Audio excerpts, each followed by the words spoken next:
All right, we are live. Happy Sunday morning. It is 9 o'clock here on the East Coast. It is turn the clocks forward day, so we had to make sure we got up bright and early today. And Lori, I know I'm always pushing you to get up earlier. You are. Were you able to make it this morning with the extra hour?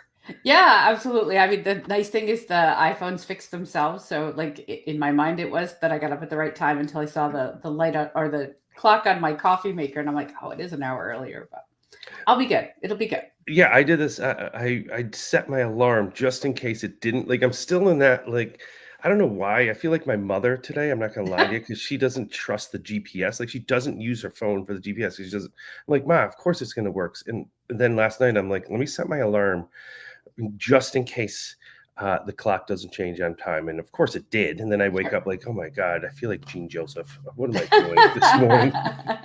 So for those out there, this is a first. I already see people logging on, which is really great. As you know, we are the SMILEFactor podcast. I am Matt Joseph and I'm amazing co-host Lori Deann. And we've been typically up to this point for the last 2 years doing audio podcasts. And again, as poor Lori has had to endure for over 3 years now, the crazy text of like, hey, I have an idea. 5 And a.m. Yeah. yeah, usually at 5 a.m. It Mhm. would have been 6 today if you got it. Mm. And one of the things that we really wanted to share with you is impactful people. And one of the things I try to do every March, and it should be every month, is write about the impactful women that I have had an opportunity to work with, because I can tell you I would not be here without strong women. From my mother growing up and my aunt to my first superintendent who was a woman, and my first mentor, the person who interviewed me at Springfield College to get in. And it's just been something that's been a pattern. And it's been well versed that Lori and I met because she answered a random tweet that I sent out, and my life is never been the same because it's been professionally great because of you. So I really appreciate that. Yeah, you're stuck with me. Can't go anywhere. That's good. I'll sign up for that anytime, anytime. And one of the things we talk about a lot is women in technology, which is a field that is ever growing, which is amazing. And as you and I have my FATC hat on today for You Jen do, yeah. Humboldt, and you and I were at TC TIDA down in Tennessee Tennessee. with Jill Pierce, and NiceGate with Amy and Stephanie in Chicago. It's just amazing. And then one of the things that we do a lot in our podcast here is show people doing the work every day, Yeah. like you. And you.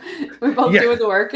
sure. So, long story, long runway to we are live. We have almost 10 people already logging on, and we have That's two awesome. amazing guests today, two um, people in the field doing some amazing things as well. So, Lori, I've been hogging the intro. So, would you like to do the first grand introduction of guests on live Smile Factor Sure. podcast? Sure. You want me to do one, bring them in, then the You're in two? charge. Okay. You're in charge. You Oh tell me. gosh, this is not where I want to be. I I know. I like to be knew the that, but co-pilot. All right, so I'm gonna bring in our first guest. She is somebody I've known for a few years now, many years. We actually met at NiceGate, and we just hit it off and enjoy each other so much that we try to do as much as we can together. So I'm gonna bring in my friend Deann Poleon. She is a tech integrator extraordinaire, does some amazing things, especially with littles and all the way up. I mean, Deann, you started as a high school English teacher, but you seem like your sweet spot is kindergarten. So Oh my God. welcome. Thank you. Yeah, that's a very interesting transition from high school to kindergarten. you don't But know you how love bad it, don't you? you don't know how badly I wanted to mess with your intro and just not have you come in and make you wait. But I was like, I'm not going to do that because we're live. Well, I'm just really glad that Lori introduced me, so she said my name correctly. Oh, that's true. That's true. The more Matt makes fun of you, the more you know he likes you. It's all right. Yeah. Yes. Well, welcome, Deann. All Thank you. right, let's bring in our second guest today. This is somebody that I've met virtual, kind of like we did, Matt, where everything's online. But she is part of an amazing group that we've talked about multiple times on this podcast. And I got so lucky. We ended up next to each other in line at IdeaCon recently, and we got to be buddies and hang out at a conference and walk the expo floor and play trivia and do all sorts of really fun things. And I learned so much about her, and she is amazing. You guys are all going to love her. Her name is Heather. Let's bring her in. There she Hello. is. So good to see you, Heather. You too. Are you staying? It feels like 7 o'clock right now, but that's okay. I'm here. Yes, you get the bonus award because you were at Central Time. That's right. That's right. You're up a little earlier than us. Yes. And Lori, Heather and I met each other at FETC and kept running into each other for that was our first meeting. And then we just kept meeting each other. So it's hilarious that we're here together today. Yes. That's what I said. And actually, this happens for me every time Jamie Donnelly and I get together. She introduces me to these people and she's like, oh, you already know them. I'm like, no, I don't. And then we just keep going and going from there. Like Mary Alice last year at FETC, you at this one. It's just crazy. Yeah. Yes, Jamie is a very good connector of people. She finds your talents and she connects you with others that are like-minded, and she builds this community around her. And we love Mary Alice. We talk about her an awful lot on this podcast. Yeah, very, very much so. And so, welcome to the first ever live video SMILEFactor podcast. So, thanks for coming in. I see multiple guests that are here. If you use the comment section, if you're on YouTube or whatever, you want to send in a question, feel free to do that for these two amazing educators. So Heather and Deann, kind of tell us your journey into the roles that you have now. Deann, you can go first. Who's going? Well, like Lori said, I started as a secondary English teacher. So I started up in the high school. And after I was kind of just in the 9th grade, 10th grade level for the most part, a little bit of seniors. But after a while of doing Romeo and Juliet for the longest time and literally being able to cite the words that the students would trip on year after year without having a book in front of you, you're like, how can I do this differently? And my now coworker, Mike Drezick, he started as a tech integrator in my district. And I was like, hey, can you come in and help me make some changes to my projects and my curriculum and just help me spice my life up because I can't do this anymore. And he would come in and help me do some changes to my projects. We did a multi-genre project where it went from my physical stuff to my digital stuff, and I was like, this is so fun. I love this. And I started learning all these tech tools, really, right? And he came in and did some work with my honors kids. We learned all different types of platforms. I did some co-spaces with Romeo and Juliet, and I'm this is wild. And then I rolled out Google. Literally all of the Google platforms with my freshman teachers. I taught them all that stuff when we rolled it out for my school. And then when the second position opened up the first time, I actually didn't apply for it. Oh. And then that person didn't really like it. And the next time it rolled out, I was literally the last day that I could apply at 3:00, I put my stuff in. I was Why am I not surprised, Deann? yeah, I walked out and I was like, okay, I'm gonna turn it in. And I definitely haven't regretted it. I keep getting asked when are you gonna go back to the classroom? I'm like, only if they make me. Because it's so different every day, it's just I'm always learning. And it's definitely an adventure, but I like to learn. I don't want to be stuck somewhere. I want to just keep learning new things and trying different things. And it's so such a creative experience. So I love that. Yeah. Awesome. The creativity that we get to do in our jobs, it really does make every day an adventure. I love that. Yeah. That's all right, Heather. All right, Heather, talk to us. Okay. So my degree is in elementary education, and then I also had a minor in music. So then I started teaching elementary, and I loved 3rd grade. I absolutely loved it. But then I'm like, you know what? I am that lifelong learner. I am that complete nerd that is always in a book, always learning. I can't just do this. And so I decided to get my master's degree in instructional design and technology. And I earned it in December of 2020. Oh, wow. What a time to get started. Well, that's when I finished it. So I was about halfway through when COVID hit. Sure. And so my life got crazy. And at our school, what they decided to do was K2 was going to be all paper-based. And then 4th grade and up would be all digital. 3rd grade was that bubble grade that got both. Oh. So it was absolutely wild for me because I'd have parents asking if somebody turned in their work. And I was like, well, I can't actually touch their work for 2 weeks. Paper, so I don't know. And it was just a bunch of craziness. And so we slowly got out of that. And I had this degree, and I was finally like, I'm bored. Like, I need something different. I can't sit still. I got to keep going. And it just happened that I have an amazing superintendent, and he saw my stress. He saw that I felt like my wheels were just spinning and I wasn't going anywhere. And so him and I had talked. I was like, we have all these title programs and interventions for reading, but we don't have anything for math. And I'm noticing that when kids get into 3rd grade, they're really struggling with math. So what if we could have an intervention position for math to help those kids as well? And so he thought about it and brought the idea to the board, and the board agreed. And so they listed the position. And of course, I'm just like, oh gosh, I hope I get it. I hope I get it. Even though, let's be real, you're going to get it.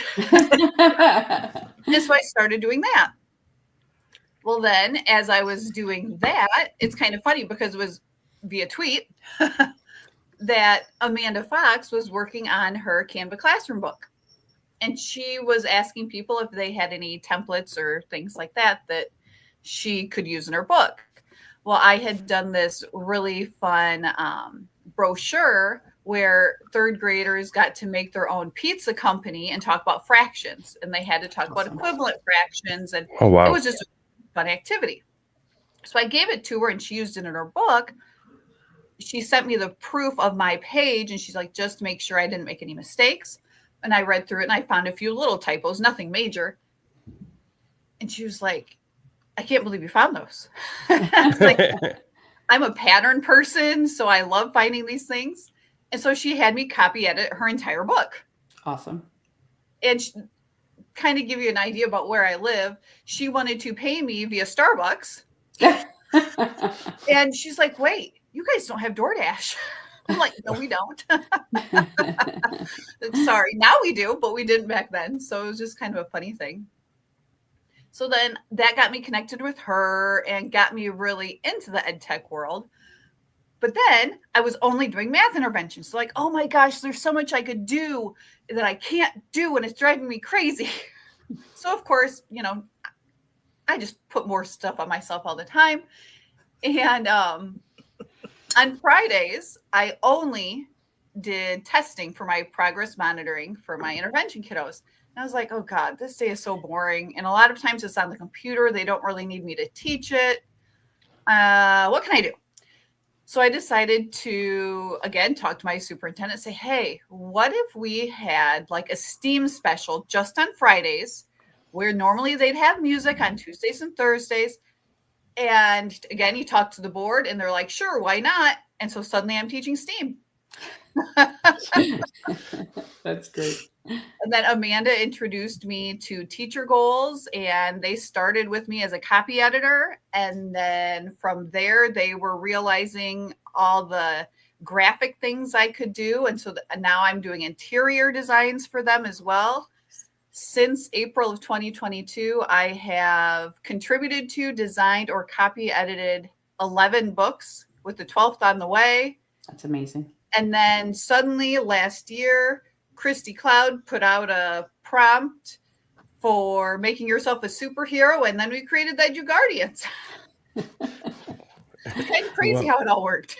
No, that's amazing. So talking about math intervention, maybe I need some. So I said early at the beginning, you were at Central Time, but you said you dropped it at 7:00 for you. And then you dropped where I'm at with Starbucks. Where are you located? I am in Illinois, so I am Central Time, but my brain is still 7:00. Okay, I was like, wow, Yeah, I'm messed up. No. Okay, good. All right, I'm just in checking. very rural Illinois. I quickly was like, is she in Seattle? Like, am I really? This poor woman made her get up at like the crack of dawn. Okay, good. I feel bad, like but not that bad. Okay, no, I got you. It just feels like something. Normally, I leave my house at this time anyway, so I'm usually ready.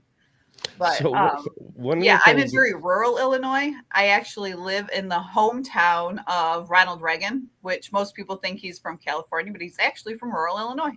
How all about that? right. So Mhm. one of the things that that you were just saying is, as you progressed in your career, you had to continually advocate for yourself.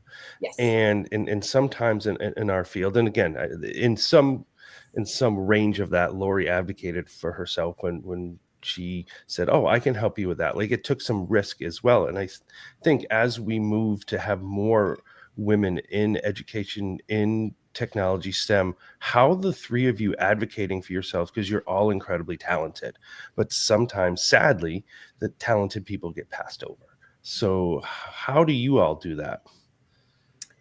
I know, like, I have to um speak a lot about, like, I'm constantly going to administration in my buildings, either at the school level or at the district level, and like kind of fighting for the things that either I think the district needs or the school needs or the teachers need, because I'm out there. And it's not necessarily for me, but for the people I'm working for and working with. So that's like kind of my thing. Like, if I think the students need it or the teachers need it, I'm constantly, and I go in with everything I need to argue with. So it's not just like me going in and saying, I think we need it. Like, it's me going in with, this is why we need it. And this, this is the proof that we need it. So, and I, like, we have, a DPO now in our school. It started last Which is year, what in data our protection officer. okay, just for our Um, acronym lovers out there yeah, in education. yeah, I'm glad I said it the right way though. That's always a problem. But she started last year, and it was an awesome. It was great for us to have her start there last year, because it was one of those things where we thought things were not right. Like, we thought things weren't quite right, and now we're like, oh, okay, yeah, they really aren't. They weren't right. So it was kind of like, okay, now we can actually fight for them. To be better. And so now it's nice to have someone to like bounce that idea off of, and to have a little more proof to fight for some more things. And so yeah, I mean, I definitely am always the sunshine in our admin's office, like, hi, guess what we need now. I love that. And we Yeah. should give a shout out to Michelle, you're talking about, right? She's your I love DPO. Yeah. Michelle Yeah. Krieger. Yeah. I But love. she comes to that position. I mean, data can be boring, but she comes to it with so much excitement and understanding that she brings you in. She makes you realize, okay, data is important, and we have to think about protecting our children and what we Yes. put online, and how many things they sign into and all of that. And she's so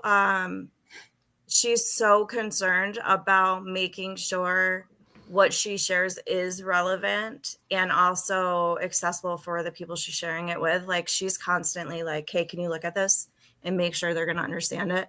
Because she wants them, like, she wants people to get it, and not just want to ignore what she's saying. Like, she wants them to understand it so that it can be better, Yeah. So she's doing an amazing job. Absolutely. Awesome. How about you, Heather? Anything that you do to try to, bring people up, or at least, you mentioned a few times about being able to be an advocate for yourself. Yeah. So, kind of give you an idea about how big my school district is. We have about 210 kids in our district, That's and a we are small district. K-8. So, I see my superintendent almost daily. Right now, he's down in New Orleans for whatever conference is down there. But normally, I see him daily. I get to see my principal daily. They're constantly in the halls. They make themselves known to the students. And so that helped me to build that relationship with them. The same with the school board members. Mhm. I've had almost every single one of their kids at some point. I know them all because I've had their kids. And Sure. so they know me, and that helps a lot. So there are definitely some benefits to having these small school districts, but I have to give so much credit to my superintendent because I have no problems going to him and saying, hey, here's a problem, we need to fix it. Or, hey, I have this idea. Can you help bounce ideas around with me? Things like that. And I feel like we need that with administration. We shouldn't feel like they are looking for the negatives all the time. And if we can try to build that relationship with them, it really helps. Yeah. It really is. It really does come down to relationship building, doesn't it? As far as like all the connections, whether it be your superintendent, your coworker, your data privacy person, it's somebody that's going to come along on that ride with you, help lift you up when they can, and support you when you need it. For sure. And so, as we talk about and see amazing educators like yourselves and many others that we could all rattle off for the next hour, but how are we and you and us all getting young girls into STEM and into coding and into the field of education and technology? What have you seen or done? Because a lot of us have an elementary background to help the young girls do that. You want to go first? I love the work I do with elementary, and I tell people all the time, like, if you told me 10 years ago the things that I'm doing right now, I would have laughed at you. Like Literally what? laughed at you. I see students that I taught in the high school, and I tell them what I'm doing, and they laugh at me because they're like, "There's no way you're doing those things." But a few years ago, a few years into this position as a tech integrator, we really weren't getting a lot of work at the elementary levels. And I'm like, we have to do something. We have to show them the tools that we have and the robots that we have and just, let them know what we have. And one of the superintendent conference days, it was like a January day, I was like, let's do some sessions with the elementary teachers and let's just show them our robots, show them some of the programs that we have. And we went through and had all of them come through some of our sessions. And we started with the kindergarten classes in one of our buildings specifically, was like, let's start this. I want you to come once a month. And do something with our students. Like, you can choose, like, it's fine, just for now, like, just come in once a month. We'll spend the day with us and we'll go through and do stuff with you. And since then, I go once a month and I spend the day with kindergarten. I spend the day with first grade. I spend the day with second grade. And we do different coding and robotics programs each month. And we talk about, like, sometimes is it easy? No. Can you get frustrated sometimes? Like, and what do you do? Just keep trying, and we just, like, all of that stuff. And when these kids see me, like, the next year, they're so excited that I'm in their building, I'm coming back again. And, like, we're doing things. And I just went to a future night the other night, like a future me night. And, some of the 4th and 5th graders are like, why are you not coming to visit me? And I'm like, you got to tell your teacher, they got to come. You gotta love that when you get when the kids are advocating for you. Yeah. Absolutely. And I have a 4th grade class that comes and helps me with the kindergarten class. I go in and I train them on whatever we're doing with kindergarten, and then they come and help me with them. And the one kid at the kindergarten night, or at the future me night, he came over and he was like, "Hi, Mrs. Poleon, are you going to come to our," I was actually working in their class that week. He's like, "I'll see you in class this week, right?" I'm like, "Yep." He goes, "When are we doing kindergarten?" And I was like, "Oh, that's next week." He goes, "Oh my God, we're going to do that next week." He's like, "What are we doing?" And he was, like, so excited to be able to help again. And I'm like, freaking love you guys, but, like, I am, like, trying so hard. I work in, like, I go to the libraries. I work with the librarians. So I see those kids. Like, I am trying to get in with those elementary kids as much as I can. And I show them all different platforms. So, like, different robots, different coding platforms. And I am not afraid to make them try the hard things, even if it's stuff that I haven't even tried before. Like, I'm like, "Hey, let's try it together. Let's try." Like, is that, again, like, if it's hard, oh, well, let's try it anyways, and it doesn't matter who's in front of us, like, they are all trying it together. So I'm just not afraid to do it, I guess. That's Well, awesome. And then I know, Heather, there's only a smaller pool of younger girls now that I've learning in your district. But what are some of the work that you do? And Lori, I want to hear about the bus and the girls on the bus. And sure. so Yeah, your bus, go Lord. for it. So I wish I could share this picture with you right now. I can't because I need to do some editing to it. But I took the Kai-Bot from Kai's Education into kindergarten on Friday. And since it was Read Across America week, I read a book using novel effects. So that got them really into Oh, it. that's awesome. Yep, love it. It was great. And it was Chester Van Chime Forgot How to Rhyme. Uh, And so we stopped on one of the pages where it had a bunch of different rhyming words. And then we went over to the Kai-Bot, and I had the Post-it note sitting next to the magnet tiles. So they had to make the rhyming words and code the robot to get there. The girls were literally jumping up when they did it and screaming. They were so excited. And it was so funny because then you have my son is in that class and he's like, Mommy, they're too loud. Like, they're okay, buddy. It's okay. Yeah.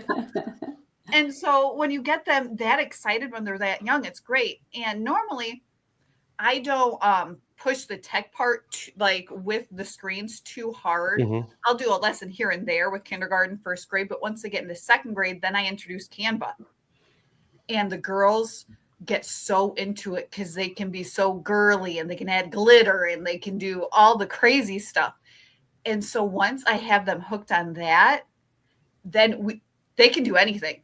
Yeah. Like as soon as Wow. I connected to that interest of, just being a girl, Yeah. Sure. then they were so into it. And now they're making video games about themselves and all That's sorts of awesome. different fun things. And it's so fun to watch them grow. I have one, on Thursdays now after school, I have a 3rd through 5th grade group called the Tech Titans, where we just do all sorts of different crazy things with technology.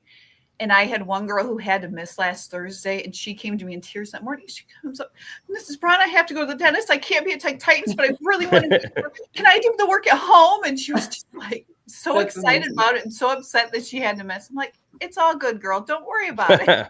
Well, Oh, that's how you Never. want to get people to where they're upset they're missing it because Mhm. of you don't even realize how amazing it actually is. Mhm. yeah, absolutely. Yeah, I you mentioned the bus, but it's winter, so the bus right now is in storage until April. But we do this program where I get to go into 6th grade classes to teach cybersecurity as part of their project-based learning experience that in this one district I work in. And I was there this week teaching them about ethical behavior online and offline, and we were using the Sphero Bolt robot to do so. And it's neat because the teacher is brand new. This is her first year teaching. She's part-time librarian, part-time project-based learning, which is a lot for a first-year teacher to take on. And she's just like, can you just come in and try and see what happens? I'm like, yeah, I've been doing this lesson for years. It'll be fine. But it was so neat to watch somebody new to the experience, like watching her and how she already has built this relationship with these students and build this community. And it was so cute because she starts every day with a would you rather question as Oh, she's wow. taking attendance. So she doesn't just say their name, they say here, and she takes attendance. She's like, all right, would you rather live in a treehouse or a cave? And then they have to answer. And if they want, they can explain why. And it was just such a neat way to build that community in the classroom. And kids were like, why would you rather live in a cave? I want to be up high. And then they started talking about bears and that bears can climb trees. Like it became this really good debate in the classroom, but it set the stage for me to come right in and say, all right, we're going to use this robot. We're going to talk about ethical behavior. We're going to talk about ethical hacking, which every kid's like, no way, that's really a thing. So it's just it's a fun experience. And I think it's us showing the enthusiasm. I mean, you can hear it in Deann, you can hear it in Heather. Yeah. Right when they're talking about what they get to do every day. And I think that's contagious and it gets kids excited to do what we need to do. I am excited about the buses coming out though, because we've got some new tech that I'm excited to see how it goes. We have the Kai bots. We bought some Z Space that we're going to try out with students. So I think that I'll be excited to share with you what happens when the bus rolls out at the end of April. I'll be on it like 3 days a week for the rest of the school year once April hits. So I'll be tired, but I'll be excited to share all. We should do like a live. Oh, here's one of my crazy. Sorry, this is what he does to me. You two get it real time. Sorry, we should do a Yes. live one from there. Like I'll drive out and we could be on the bus and we do it there. So That would be sorry. fun. Yeah, Mini I'm 5 actually a.m. doing something Matt similar Joseph to that. My coworker Andrew, which I've talked about on here before, he's doing kind of like Mary Alice has done in the past with the global showcase. Yeah, he's doing a student wellness showcase in April, and I'm going to be live recording on the bus because we're running our, and Deann knows this very well, the digital citizenship.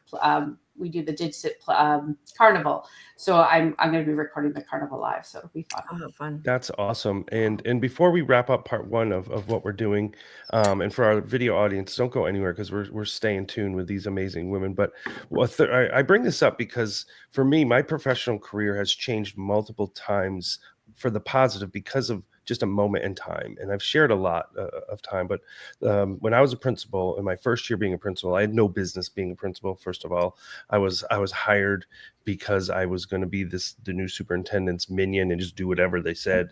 So, but that being said, I was in over my head, and this third grade girl, I said, what could we do? Like, what can I do that I know what to do? And we did fun morning announcements. Like we did birthdays, and I made it fun to so them. I could mask that I wasn't ready to be a principal yet, but I could be like the school cheerleader. We had a mascot. We did all the fun things. I was like the fun uncle who came into the school.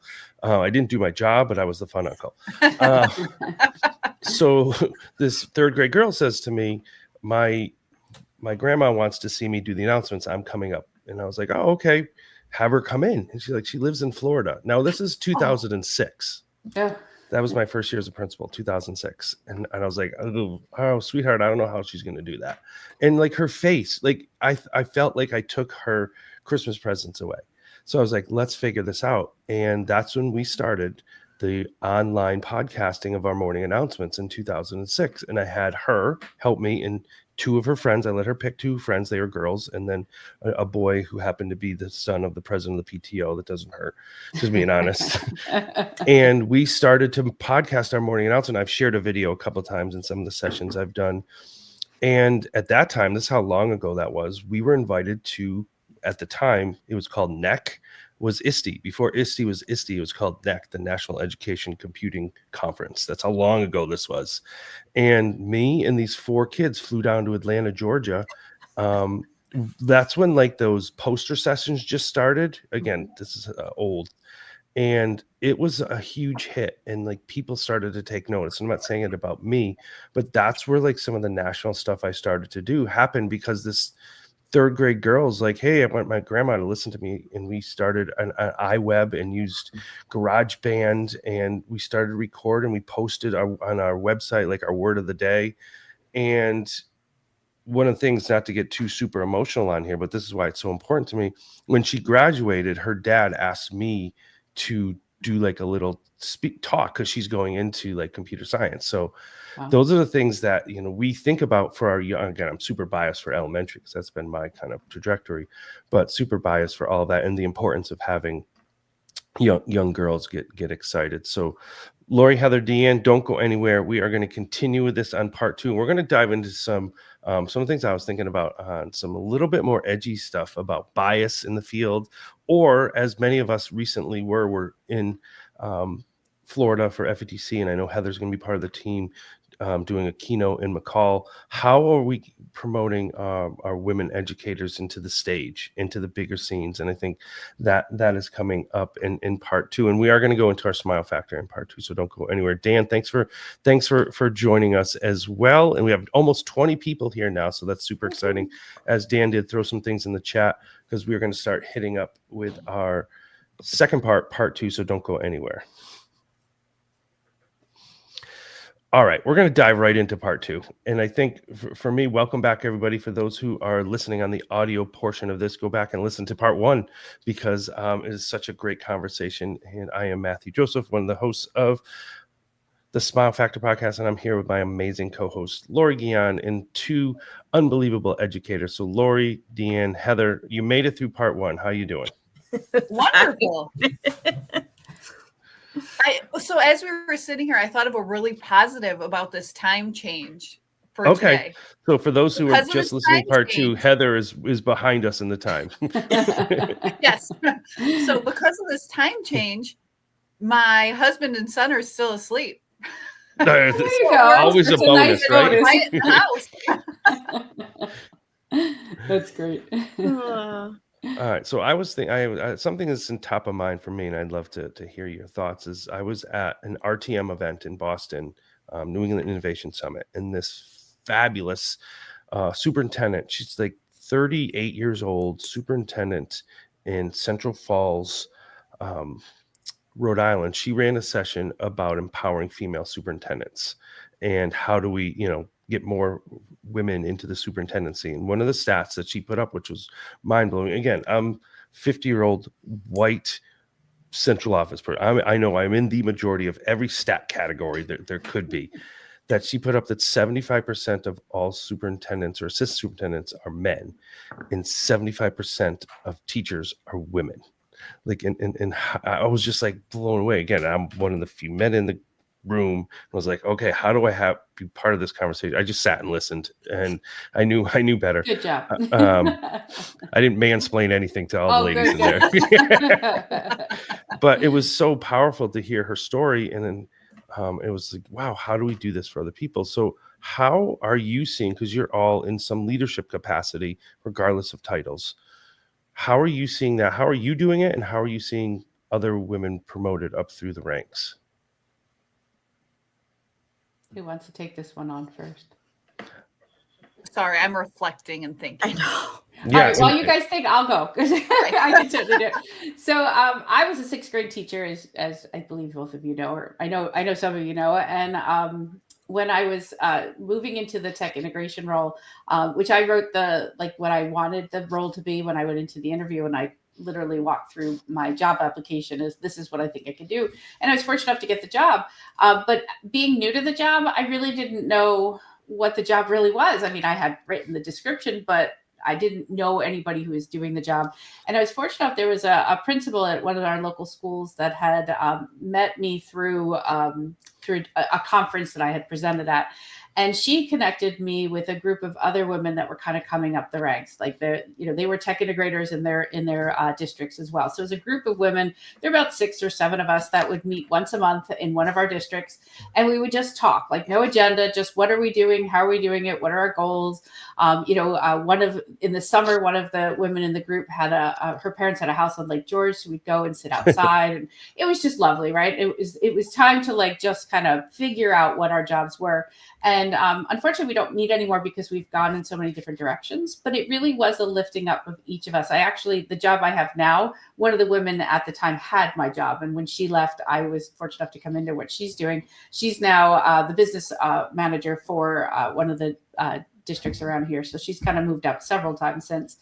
And it was such an important group. And when we get together, when we actually see each other again and different things, we're always so excited to share what we're doing and how things have grown and how we've, and I don't think I could have done it without their support when I was learning the job. And I think it's finding your people. I think, and I do think it's important to do the next step too, right? Bringing other people that are interested into the loop. And I'm fortunate enough in my role to have an EdTech coaches group that meets virtual or in person every other month. I don't actually run it anymore. I've given that off to Andrew on my team, but it's still a great place for us to learn and share. And then, we look for other opportunities to be able to bring those EdTech coaches around. With Amy Bloom, we teach a coaching course online. We wrote the book, right, on EdTech coaching. And then we also try to find opportunities with different companies. For example, in April, we're looking to do, I think, it could be March. I don't remember the date. I don't know off the top of my head, but we're doing one with quizzes where we're going to do just an EdTech Coaches New York meetup. So for people that are interested, I'll make sure I put it in the show notes because I can't remember off the top of my head when that's coming, but it's coming soon. But I just think that it's important to always, kind of spot what we know is in our heart, what you need for this job, and, bring everyone along. Did I give you guys enough time to think of something? Yeah. I mean, I think for me as someone that was coming from such a different world, like, I mean, secondary high school English, right? Like, I knew I needed to find support to be the best, the best that I could in this sort of position.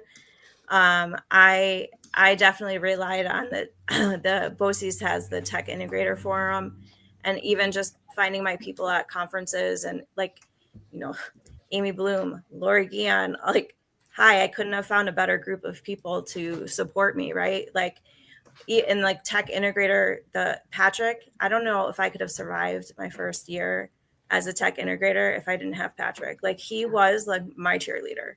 Absolutely. Honest to God, he was amazing. So, but finding those people to support you and to have to turn to and to just, I don't know, sing your praise a little bit, I guess, or just bounce ideas off of, or to be there when you're like, hey, does this happen to you too?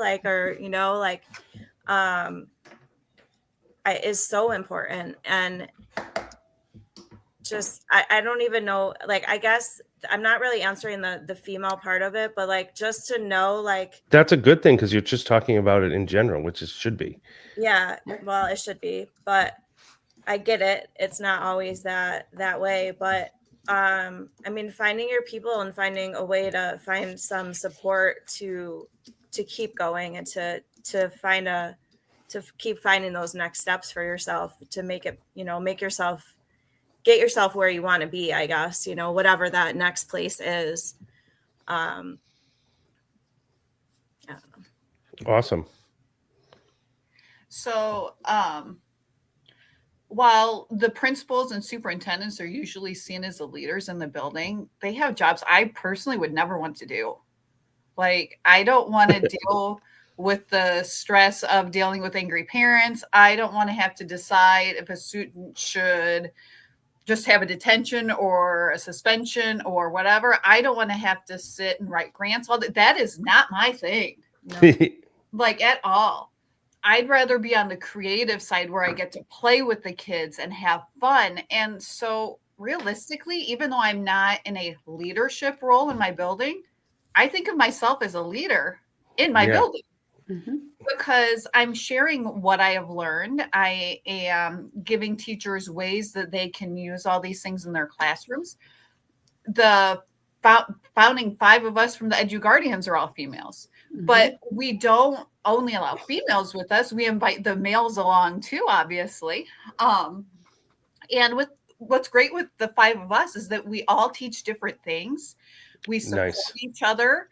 We love that anyone can be involved. And we bring each other up. We bounce ideas off each other. And it's just a great community. And I think having that community is more important than having that leadership role, because we all lead in different ways. For me, I love going to conferences and presenting. That is my gig. However, going to IdeaCon and not presenting was pretty cool. I know, Heather, right? We kept saying, this is so weird. We don't have to run off to anything. It was cool. We got to just hang out together and do what we felt like. Yeah, exactly. But presenting is my thing because I have all these creative ideas, but since I teach math interventions, I can't use necessarily all of them in just my classroom. So why not share it with the world who might be able to take one of my ideas, put their own spin on it, reaching kids all over the world that way. But other people are more into posting on social media. That's a different way of leading because they're sharing their ideas that way. While me doing a video of myself, I'm like, oh my gosh, how many times did I say not my thing. And so we all have these different things that we're great at. And I think that's what's so great about the EduGuardian group is that we're all so different, but we're always there to support each other. Yeah. Yeah, and I think that's the crux of it. And I've said this a few times about Lori and many other people who I love to collaborate with.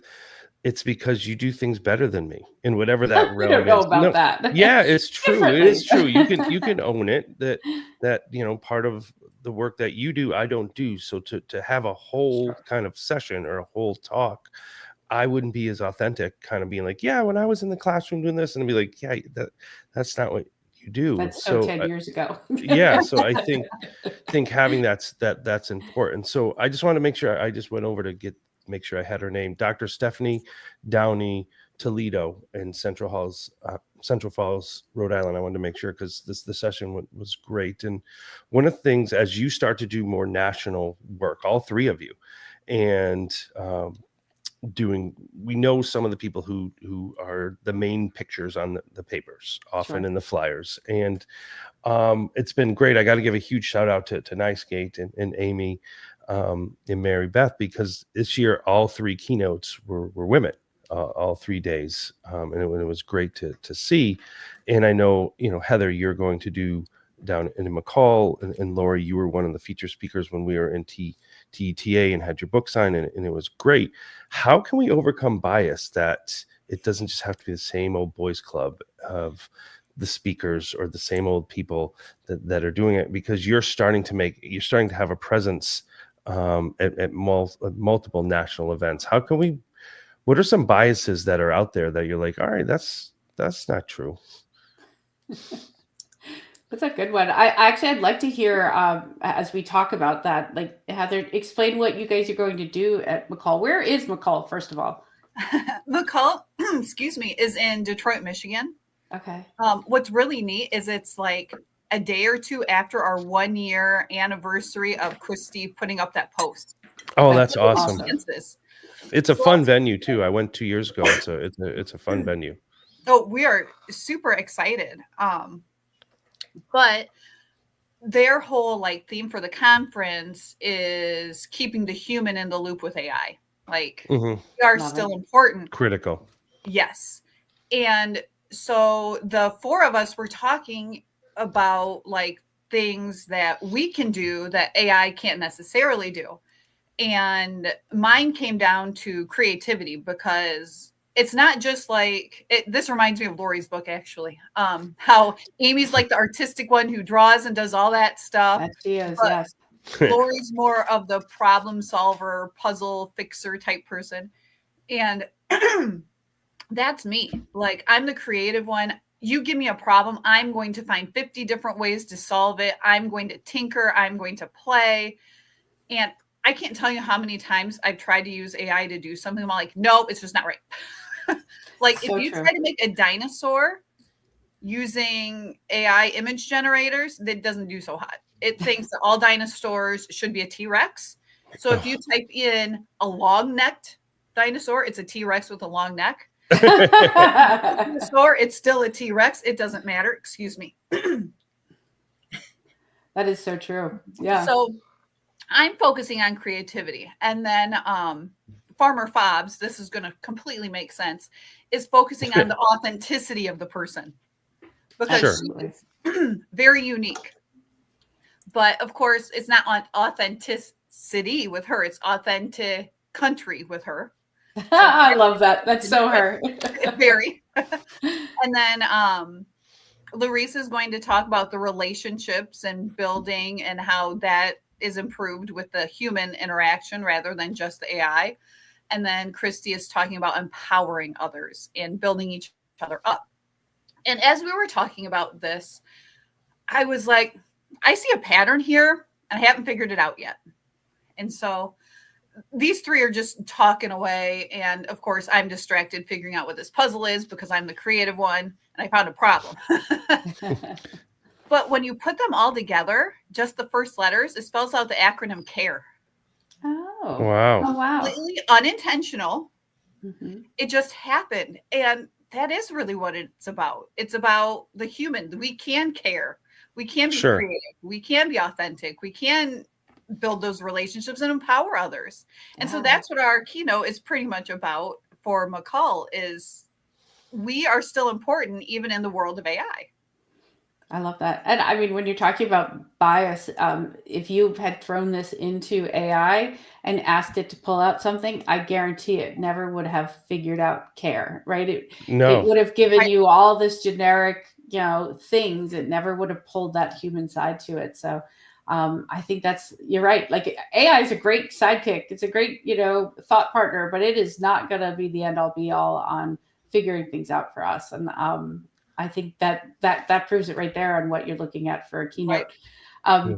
If we're talking about like going to conferences and bringing the things, I think we have to mention that Deann's suitcase of like, I don't know, everything 50 pounds of robots. Like she literally packs up her office and brings it with her to conferences. and a cooking apron and a chef's hat. A chef's I hat. missed all this. Oh, it's yeah. We've Go had ahead. some interesting sessions over the years. Yeah. We always have a theme. One of the years was creativity, but our theme for our session was all about cooking and stuff. So yes, we had a chef hat and an apron. We also had a wrestling one where we had a battle. Amy Bloom and I had a battle. So we had some wrestling gear the one year. I still really like that shirt. I wear it sometimes. I'm sure Amy wears her costume. Oh, 100%. Yeah, Definitely. we've done some. The one conference I went to, we were not thinking correctly, and we brought a lot of robots. Yes. A lot. We did that twice. That was silly. I remember the We won't first do time I that met again. you and Lori wheeling in from the snowstorm with one of those hotel caddies full of. I'm like, what's Yep. up with these two? Like, what is that? Yeah, that was not smart. That was. Yeah, we Yeah, learned. well, and we're not always in places that have really good streets. Like, I mean, New Orleans is beautiful, but they're Yes. cobblestone roads, and That we're was- trying to drag the suitcase down the sidewalk to get to the Uber to go back to the airport after the weekend. I felt so bad for her. I think I had 3 that You were did. on wheels. So I had like Oh. 2, and I was like kicking the third. She was, yes. Yeah, that was sweating. not So smart. fun. Always, but the thing is, like, you do it because you want to be able to show, like, you want to it when you're talking about authenticity, Heather, like that's what Deann is. It's so authentic what she's bringing. This is what she does every day. It's And what I do every day. Right? You bring the things and then you make these rich, exciting experiences about them. Right? People just watch me walk down the hallway, and they don't even like. Most of the time, unfortunately, they don't ask for if I want help because I'm just like, no, just leave me. Right. I got this. I'm the roller queen. I'm gonna pull it all this. Like Oh my- kicking stuff. That's awesome. Yeah. Oh, that is great. So we are at 50 minutes. So one of the things that we do to wrap up every episode, except for part 1 of this in audio version, but that's okay, stick with us, is we talk about a smile factor. And what that is what is something that we took away from our conversation, our time together, that you're going to put into place in the coming week or weeks. So we won't have the 2 of you go first because we've been doing this a while, and we kind of know what the process is. But think about that while we're sharing some of our smile factors for this week. And for me, between being in that session at RTM about the impacting and empowering female superintendents. And in this week, I also had an opportunity to sit down with a state conference chairperson and share about one of the X Factor authors and work that I think she does that's amazing, and recommending her for one of the keynotes for next year. And I think for me, one of the things I have to continue to do or want to do is be that person. I heard a quote, I'm going to get it wrong, but it's like, be someone that you get talked about in rooms you're not in, something like that. Is that I want to make sure I continue to surround myself with impactful leaders like yourselves, and then make sure to champion them to people who have decision making. It's great to champion them, and like you said on Twitter, and this is great, but actually sit down with this conference chairperson, be like, this person is impactful, and go check out their work. And I think for me, that's something that's not only going to be a smile factor for this week, but something that I'm going to try to continue to do better at, listening in that session at RTM of how important that is for everybody, but for female leaders to have someone to champion their work when they're not in the room. I love it. That's great. I think it is important to champion others for sure. I've been a little reflective lately, and having this conversation kind of leads into it as well. On Friday, I'm going back to the school that I started teaching in to be their keynote, like for their superintendent's day, and then I'm doing some breakout sessions all on AI. And as I was writing the presentation, I feel like I'm coming back home, right? These were the people that I learned to be an educator with, and really, learn how to use robots and all the things that I do now. So I want the session to be more of a, hey, this is where I've been in the last 7-8 years that I've been out of this district. And I think that as I look back, I think that's when you realize, I've done some pretty cool things. I've had some great experiences. I have one slide that just has pictures of me at different conferences, and I was like, wow. Like when you start to think about how many conferences and the experiences that you had, and it comes back to the relationship building. It comes back to seeing your online friends in person and getting to sit down and have a cup of coffee or play trivia together with, right? You get to do all these really cool things. And I think that sometimes in order to go forward, you have to look back. And I think that it's important sometimes to reflect on where you've been to know where it is that you're going. So I guess if I'm going to say my smile factor for the week is to embrace that reflection and keep learning, keep moving forward. All right, I'm going to throw it on to Heather or Deann. Who wants to go next? I guess I think I have to be more purposeful in my like making sure that I am empowering those young girls because I work with a ton of students that are, I have to be more purposeful in supporting their interest in STEAM and computer science. I have to think about it a little bit more, I think, more purposefully. Yeah. Awesome. I love it. I might have to start a club. There you go. I love it. Yep. And then we'll do summer camps. I just know where we're going with this. That is not a bad idea. Maybe for next summer, though. Yeah. Okay, fine. That would be fun. I actually could probably do that. I could probably pull that off. Totally, you could. Mm-hmm. Yeah. So I didn't realize, Deann, that you had taught high school English, but you really now like teaching kindergarten. Wow. To me, these kindergartners are nuts. I have one that lives with me. I love it, but holy cow, I'm glad I'm only with them for a half hour at a time. But like, I can impact these girls when they're young, but what about those older girls that haven't had someone to inspire them to do this stuff? So I'm trying to now think about ways I can get more into our middle school section or reach out to look. So our district is K-8. So our high school is a separate district. And so like figuring out ways to get to those higher level classes and incorporate the STEAM things, and especially in subjects that girls might take more classes in. And if you can incorporate it and show them how it can be helpful for their interests, then maybe they'll get more interested. Yeah, totally.